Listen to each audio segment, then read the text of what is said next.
Et un nouveau pacte. Merci, Monsieur le ministre. La parole est à Monsieur Loïc Prud'homme pour le groupe La France Insoumise.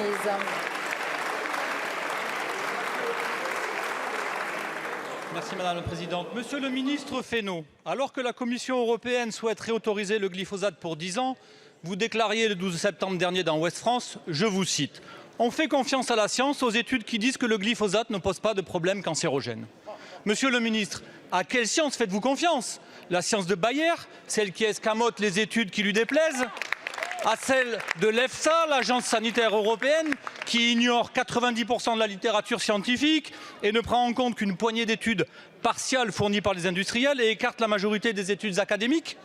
Car ces études académiques, avec celles de l'INSERM, de l'INRAE, de l'IFREMER ou encore du CIRC, concluent au caractère cancérogène, génotoxique, neurotoxique, reprotoxique, perturbateur endocrinien du glyphosate. Elle pointe aussi ses impacts sur l'environnement et la biodiversité. Vous le voyez, la science indépendante est unanime sur les dangers du glyphosate et j'aurais la faiblesse de croire qu'en n'ayant rien à vendre, elle est plus crédible.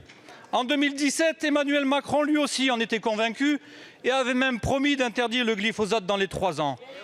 Son renoncement a des conséquences très concrètes. J'en veux pour preuve la multiplication de clusters de cancer pédiatrique et les plus de 600 demandes de reconnaissance en maladie professionnelle d'agriculteurs portées par l'association Phyto-Victimes rien qu'en 2022.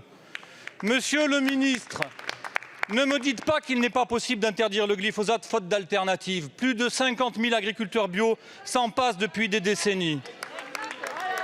Bayer, Monsanto a quelque chose à vendre. Mais vous, monsieur Fesneau, personne ne pourrait croire ici et dans le pays que vous allez brader la santé des agriculteurs, des Français et des écosystèmes pour les profits d'une multinationale. Alors, monsieur le ministre, pouvez-vous nous rassurer et nous confirmer ici que la France votera contre la réautorisation du glyphosate le 13 octobre prochain? Je vous remercie. La parole est à Monsieur Christophe Béchu, ministre de la Transition écologique et de la cohésion des territoires. Madame la Présidente, Mesdames et Messieurs les députés, Monsieur le député Loïc Prud'homme.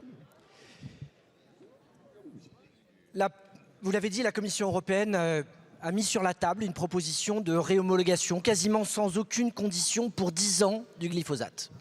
La position de notre pays, elle est d'écouter les scientifiques. Et en l'espèce, nous avons du mal à croire et à comprendre que la Commission européenne n'écoute pas, y compris ce que dit l'autorité européenne des aliments, qui explique qu'il est souhaitable d'approfondir une partie des choses en termes d'impact, y compris sur la biodiversité.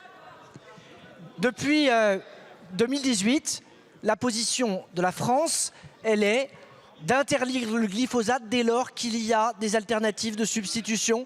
Et c'est ce qui s'est passé pour la totalité des usages non agricoles. Vous le savez, dans le processus européen, si nous voulons nous opposer à la position de la Commission européenne, nous devons réunir une majorité des 2/3.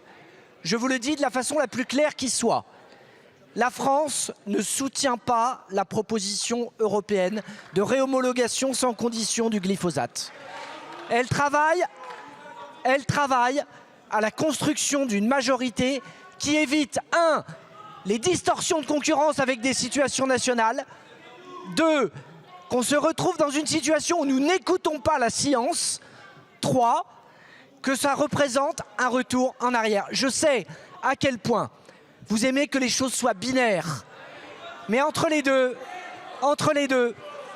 derrière l'apparence de la radicalité et derrière la simplicité, il y a une grande part de démagogie qui ne tient compte ni de la nuance et pour le coup, ni de la science. Merci beaucoup, Monsieur le ministre.